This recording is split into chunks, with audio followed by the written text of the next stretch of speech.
Taylor Swift's new album, The Torture Poets Department, has arrived, and in the last few days, I've seen a lot of varying opinions on it. It feels like this is one of her most divisive albums, with people either lauding it, bashing it, or frankly, being bored with it. I'll say right now, I was intimidated when I saw this was a double album of 31 songs.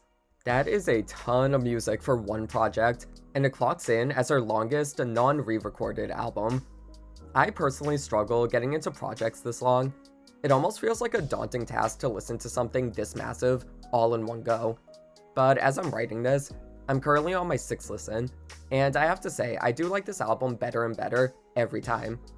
I keep finding new things to appreciate, and songs I didn't love at first are really growing on me. With that said though, do I fully love this album yet? It's complicated, but let's discuss. The Torture Poets Department is Taylor's first album in 18 months, although it sure as hell doesn't feel like she's been gone for that long. 2022's Midnights, along with her re-recordings and her ongoing Eras tour, have kept Taylor not just in the public consciousness, but at a level of sheer cultural dominance I've frankly never seen any celebrity achieve in my life. It is scary how big she is. I'm not gonna say she's at the same level, but this is kind of what I'd imagine Michael Jackson's peak popularity felt like. Not that I was there to witness that, and again, I'm not saying she's at that level, but honestly, she's probably the closest anyone's ever gotten to achieving that level of sheer saturation. As a fan of Taylor, I think it's awesome that she continues smashing this far into her career, but I'll also admit, I do get worried she'll eventually reach a point where the overexposure becomes too much for the general public. Starting with 2020's Folklore, she really expanded her fan base and captured audiences who loved the more stripped-back, story-driven nature of the record. She continued down this quote-unquote indie or alternative or whatever you want to call it lane with Evermore, also dropping in 2020. And while Midnight certainly moved her back a little more towards straight-up pop, it was still a more low-key release than her pre-2020 work. Now, I'm bringing all this up because I think it's important to understanding my feelings on the Torture Poets Department. I try my best to be objective and only look at an album divorced from the context it was released in, but honestly, I found that hard to do upon my first couple of listens. I'm not gonna sugarcoat it. I wish Taylor would move away from the more alternative indie style she's taken on since 2020. Do not get me wrong, I love Folklore, liked Evermore, and Midnights grew on me a lot. But my problem is, I feel like I've heard similar albums for the last 4 years. And no, that's not to say they're all the exact same, or that she shouldn't stick with the style she loves doing. But as a listener, it's getting a little stale for me. I've seen a lot of hate thrown towards Jack Antonoff, who produced the majority of her last 4 albums.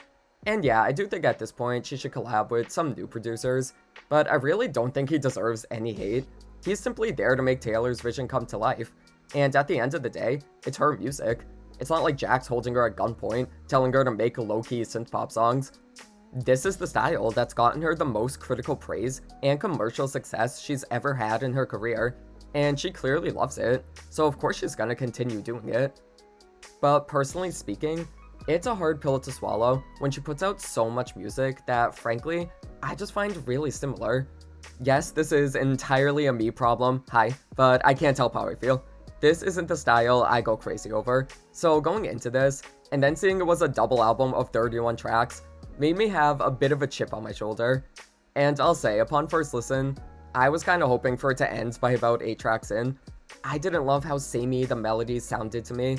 It felt like the whole thing was droning on, and even though I really did like the lyrics, it was difficult for me to appreciate them when I felt like they were being delivered to me over such similar sounding production.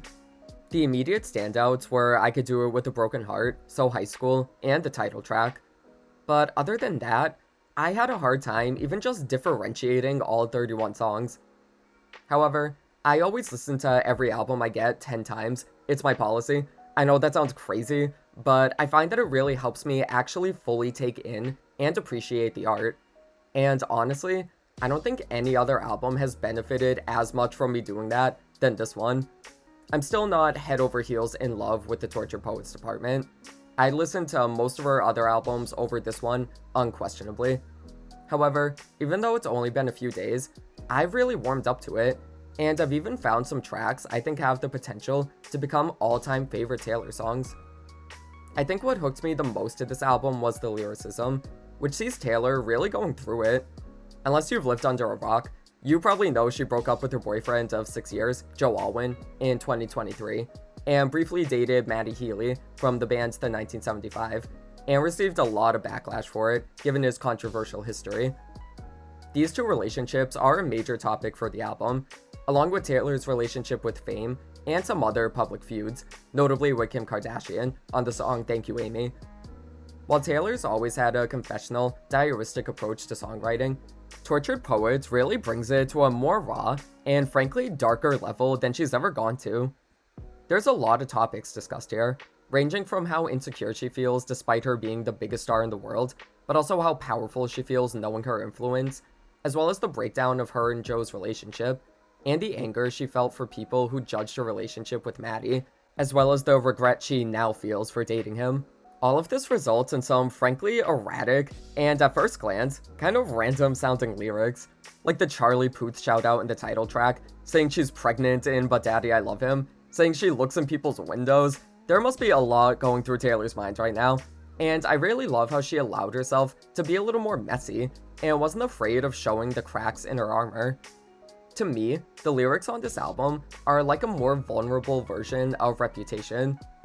While that album was very over the top, and saw Taylor putting up a villainous facade as an answer to the media scrutiny she was receiving, Tortured Poets sees her taking a different approach. Instead of lashing out, she's giving us a peek into her mindset, and all the messy, self-destructive, and unpredictable thoughts that she's been having. This is especially apparent on I Could Do It With a Broken Heart, which as of now is far and away my favorite song, and is not even close to being a competition. The song discusses how Taylor continues working and keeping up her public appearances despite her inner turmoil, and I rarely ever felt this seen by her. The line "I'm so depressed I act like it's my birthday every day" specifically felt like such a call out to me. Everyone who knows me knows I literally start celebrating my birthday a good month before it actually begins, and then just keep celebrating it for a good 3 months after. So yeah, I think Taylor's been watching me or something. That was way too personal, girl. I am offended. Another track I really grew to love that gave me similar vibes is I Hate It Here, where she sings about her use of nostalgia, romanticizing the past, and her own imagination and inner world as a form of escapism from the realities of the time we live in. I do pretty much the same exact thing. I'm always looking to get away from the mundanity, frustrations, and annoyances of my life by trying to take myself back to quote-unquote simpler times, or imagining a whole different life. I love how she discusses that here, but does it with a wink and a nod, with the lyrics alluding to the fact that there's actual internal issues that she should work through, so she wouldn't have to feel like she had to do that. I also have to shout out my other favorite song, So High School. This is such a throwback pop rock banger. It sounds like something Ashley Simpson could have made in the mid-2000s, and believe me when I say any comparison to Ashley is one of the highest possible compliments I could give.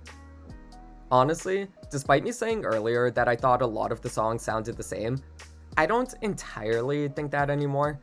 So High School is a definite outlier, and then you have the stomping power ballad Florida, the electro, almost dance poppiness of I Could Do It With a Broken Heart, and the bounciness of the title track. There is variety in here, but I think that highlights why being such a long album is one of its weaknesses. Despite there being plenty of genres and sounds she explores, a lot of the tracks still do blend together for me, mostly the slower ones. That's why I think the first half is the stronger of the two. The second, in my opinion, suffers from not varying things up as much as the first 15 songs, which isn't to say it doesn't at all, but I find myself enjoying the first half because it does switch things up a little bit more. As much as I like the songs on the second half, a lot of them honestly sound like folklore rejects to me. Mainly Robin, Peter, Cassandra, Chloe or Sam or Sophia or Marcus, basically all the songs that are names I guess, but also The Prophecy, How Did It End, and The Manuscript. No, I don't think these are even remotely bad songs at all, but listening to them all at once gets a little boring for me due to how samey they sound. And look, I'll admit again, this isn't typically the style I listen to. I love upbeat, dancey pop songs, and frankly, you could apply my criticisms of this album to a lot of my personal favorite albums. I'm not gonna pretend that all my favorite songs don't sound alike, but I just like what I like, and I can't help that.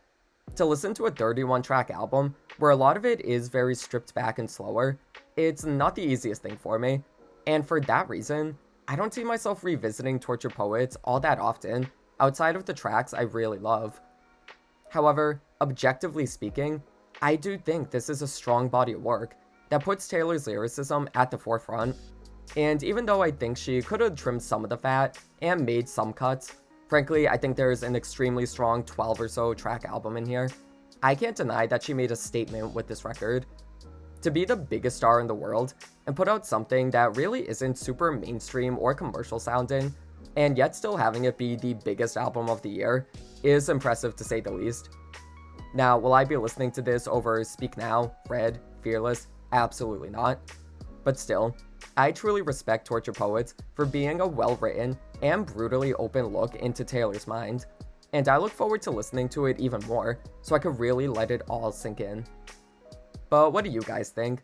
Do you love Tortured Poets Department? Hate it? Indifferent to it? Do you want Taylor to work with new producers and switch up her sound? Or do you love the current style she's in and want more of it? Let me know in the comments, and I'll see you next time.